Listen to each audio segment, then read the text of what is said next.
So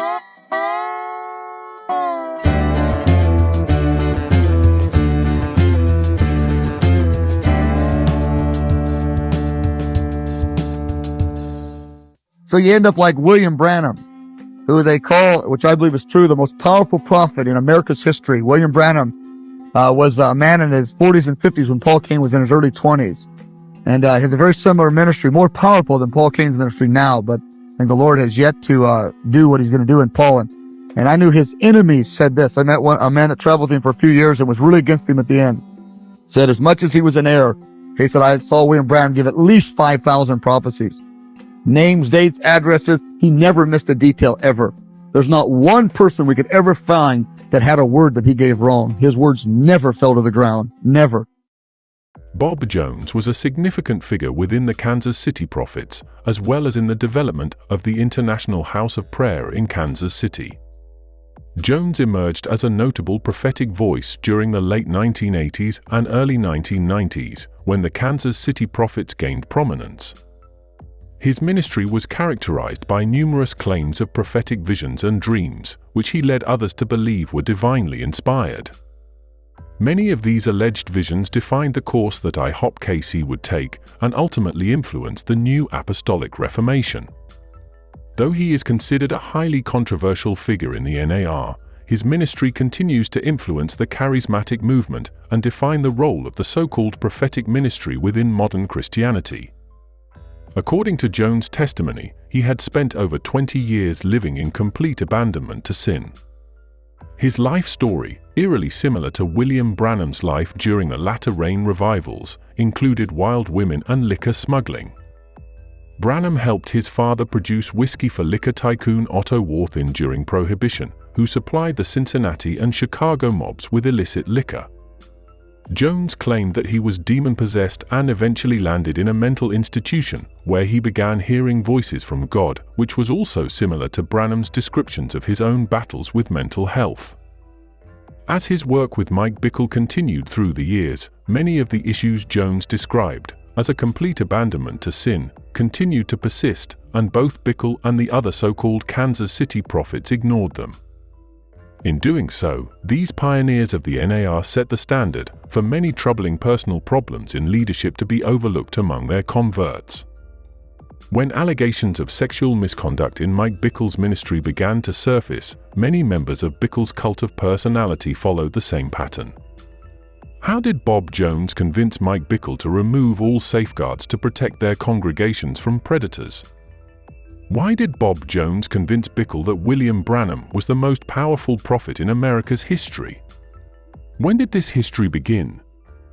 To find out, we must examine how Bob Jones attempted to recreate William Branham's ministry within the Kansas City Fellowship.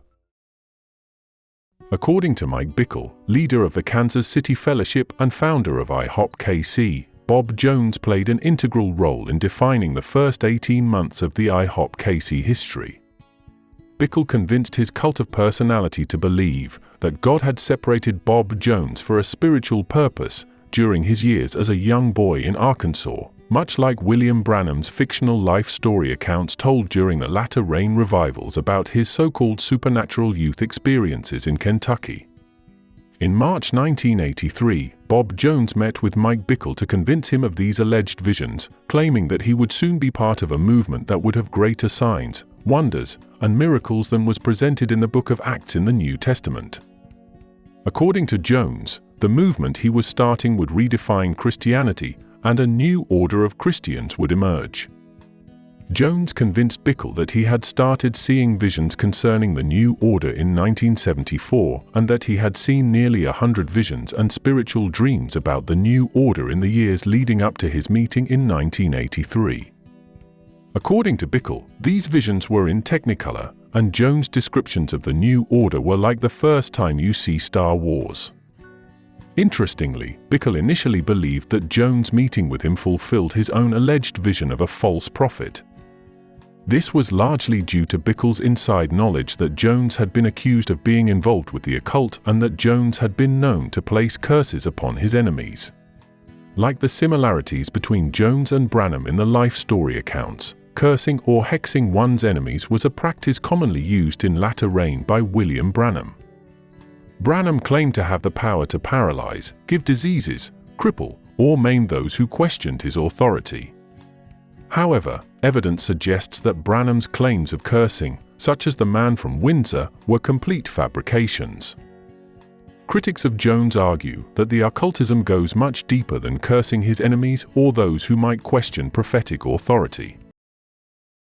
Like William Branham and other latter-reign prophets, many of the so-called visions given to Jones were copies of other so-called prophets and marked by failure. When Branham admitted that his vision of a massive revival in India failed, and his latter-reign adherents did not brand him as a false prophet, Branham set a precedent for self-proclaimed prophets for years to come. Such is the case with Bob Jones and his stock market prophecy.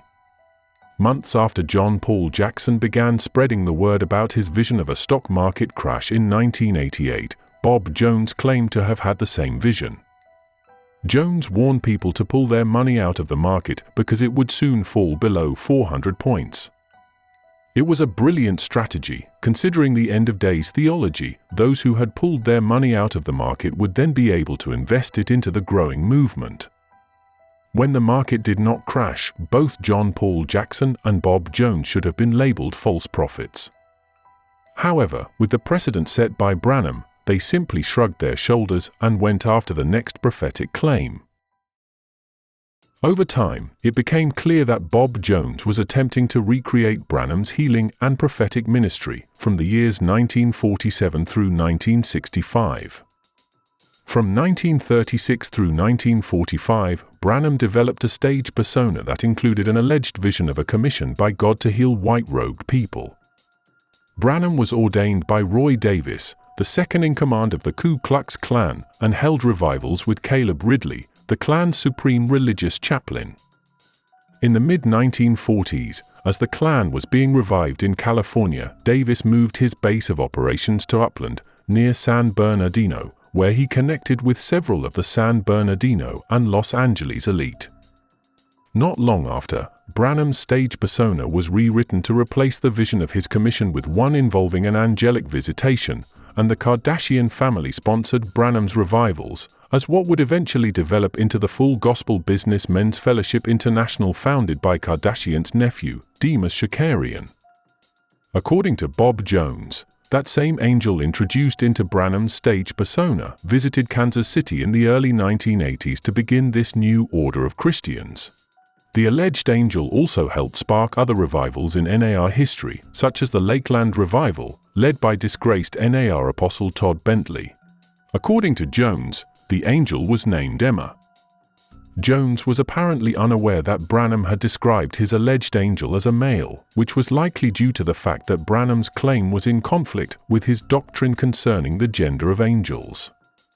Jones worked closely with Branham cult member Paul Cain, and the two devised a scheme to implement many of Branham's Christian identity doctrines in the new movement.